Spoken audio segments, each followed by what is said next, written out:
अरे लोग ईवीएम हटाओ, ईवीएम हटी की जनगणना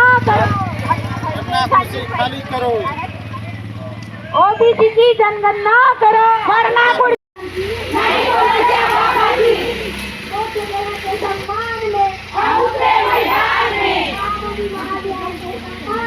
हम उतरे मैदान में, हम उतरे मैदान में।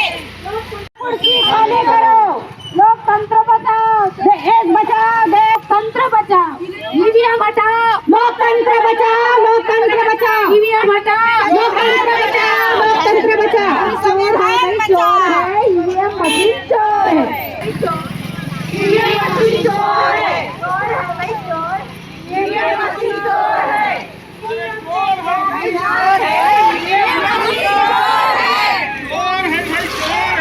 ईवीएम मशीन चोर है। ईवीएम की सरकार नहीं चलेगी, ईवीएम की सरकार, ईवीएम की सरकार,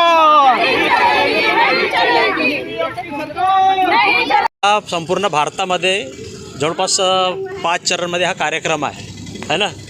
आणि हा आहे जो महाबोधी महाविहार आहे बोधगयाचा, तो बोधगयाच्या महाबोधी महाविहार आज म्हणजे जवळपास कितीतरी वर्षापासून हा ब्राह्मणांच्या कब्जामध्ये आहे।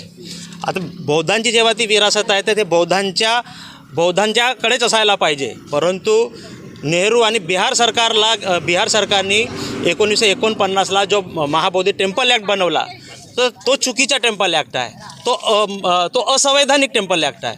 जेव्हा संविधान 1950ला जेव्हा लागू झाला तर त्याच्या पूर्वीचे जे काही कायदे आहेत ते सगळे नल अँड व्हाईट झाले, तर सगळे संपूर्ण नष्ट झाले आहेत है ना, तर नल अँड व्हाईट झालेले आहेत। परंतु नल अँड व्हाईट झाल्याच्या नंतरही तो ॲक्ट 1949चा ॲक्ट अजूनही का बरं सुरू आहे?